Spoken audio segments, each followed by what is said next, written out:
વાઘોડિયા સ્થિત પારુલ યુનિવર્સિટીના faculty of social work દ્વારા હોરિઝોન ધ સોશિયલ વર્ક કોન્ક્લેવનું ભવ્ય આયોજન કરવામાં આવ્યું હતું.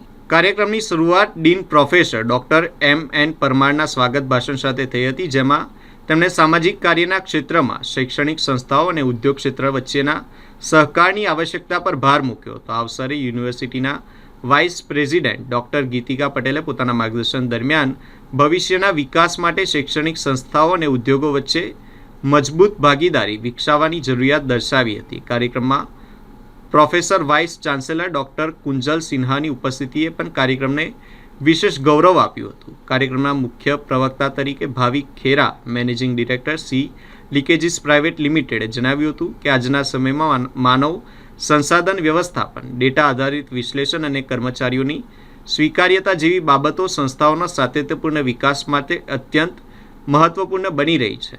આ કોન્ક્લેવ દરમિયાન બે મહત્વપૂર્ણ પેનલ ચર્ચાઓનું આયોજન કરવામાં આવ્યું હતું. પ્રથમ ચર્ચા strategic workforce analytics enhancing employ acceptance of progressive HR practice વિષય પર યોજાઈ હતી, જેમાં આધુનિક HR પ્રથાઓને સ્વીકાર્ય બનાવવા માટે ડેટા આધારિત નિર્ણય પ્રક્રિયા અને કર્મચારીઓની ભાગીદારી અંગે વિસ્તૃત ચર્ચા કરવામાં આવી હતી. આ પેનલનું સંચાલન પ્રદીપ વિશ્વાસ દ્વારા કરવામાં આવ્યું હતું, જ્યારે પેનલમાં દીપક શાહ, અર્જુન સોલંકી, કમલેશ પુટામ્બેકર, ભાસ્કર જોશી અને જયંતિ પરમારે પોતાના અનુભવો રજૂ કર્યા હતા. બીજી પેનલ ચર્ચા evolving skill sets for managing diverse CSR initiative in dynamic organisations વિષય પર યોજાઈ હતી, જેમાં CSR ક્ષેત્રમાં બદલાતી પરિસ્થિતિઓ ધ્યાનમાં રાખીને વિવિધ સામાજિક પહેલોને સફળતાપૂર્વક સંચાલિત કરવા માટે જરૂરી કુશળતાઓ અંગે ચર્ચા કરવામાં આવી હતી. આ પેનલનું સંચાલન ડૉક્ટર નેહા દુબે દ્વારા કરવામાં આવ્યું હતું, જેમાં શિવાની જોશી, મમતા સિંહ, ભાર્ગવ પારેખ અને નીલમ આચાર્યએ પોતાના અનુભવોથી માર્ગદર્શન આપ્યું હતું. આ કોન્ક્લેવમાં ઉદ્યોગ, CSR સંસ્થાઓ, NGO અને શૈક્ષણિક ક્ષેત્રના પ્રતિનિધિઓએ સક્રિય ભાગ લીધો હતો. ભરૂચ, હાલોલ, જંબુસર, વડોદરા, દહેજ, ઝઘડિયા અને વલ્લભ વિદ્યાનગર સહિતના વિસ્તારોમાંથી આવેલી 60થી વધુ સંસ્થાઓ અને વિવિધ એજન્સીઓના પ્રતિનિધિઓ ઉપસ્થિત રહ્યા હતા. કાર્યક્રમ દરમિયાન તમામ પ્રતિનિધિઓનું મોમેન્ટ આપી સન્માન કરવામાં આવ્યું હતું. આ સમગ્ર કાર્યક્રમનું સંચાલન ડૉક્ટર દીપક મકવાણા, ડૉક્ટર શ્રુતિ ભોસલે અને તેમજ તેજસ ભાયાણી દ્વારા કરવામાં આવ્યું હતું. આયોજકોના જણાવ્યા મુજબ આ કોન્ક્લેવ દ્વારા ઉદ્યોગ, CSR અને શૈક્ષણિક ક્ષેત્રે વચ્ચે સંવાદ અને સહકારના નવા માર્ગો ખુલ્યા છે.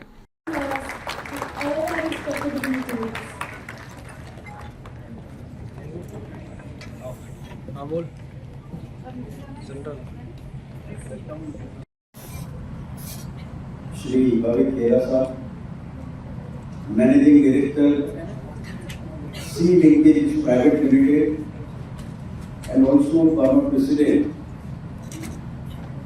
GU Vadodara. Respected Dr. Gitika Patel, our Vice President. Respected Dr. Kunjal Sinha, Pro Vice Chancellor. For that particular segment, and accordingly preparing all the budget, all the manpower, detailing all the costings, the recruitment, the talent acquisition part, and the developing, the scaling part. All these things are completely for that particular segment, and accordingly preparing all the budget, all the manpower, detailing all the costings, the recruitment, the talent acquisition part, and the developing, the scaling part. All these things are completely timely. For that, we need analytics. When we analyze the situation, probably we will be able to do justice to our people. The profit comes from the workforce.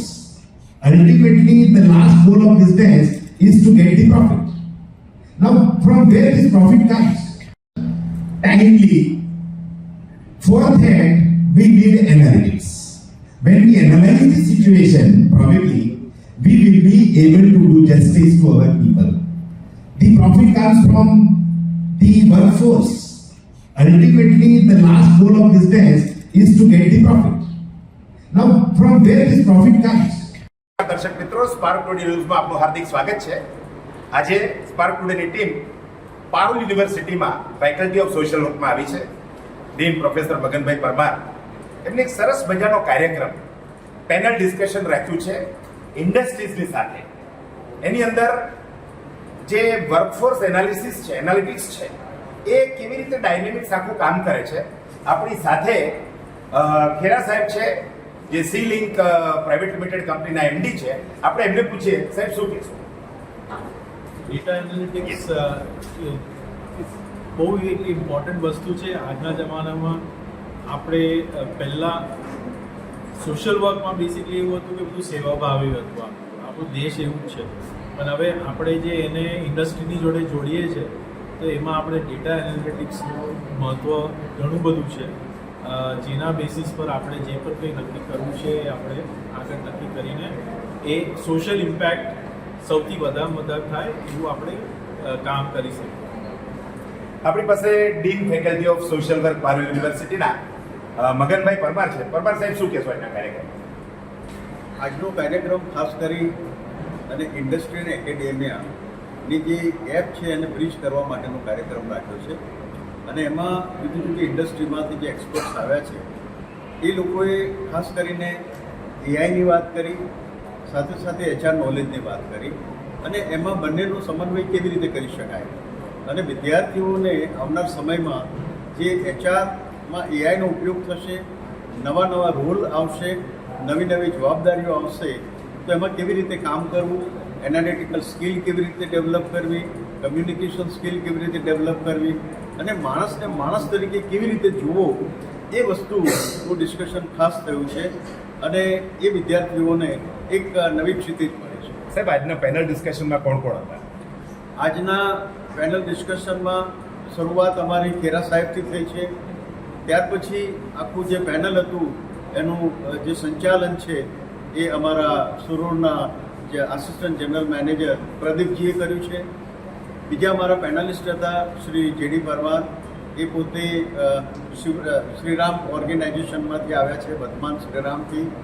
Shri દીપકભાઈ શાહ એ આવ્યા છે, શ્રી અર્જુનભાઈ સોલંકી આવ્યા છે, ભાસ્કરભાઈ જોશી અને બીજા અર્જુનભાઈ, એમ મળીને જુદા જુદા મિત્રો જુદા જુદા ફિલ્ડમાંથી આવ્યા હતા.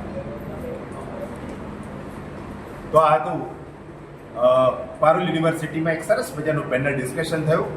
કેમેરામેન અલ્તાફ સાથે હું દીપક શાહ, સ્પાર્ક ટુડે ન્યૂઝ.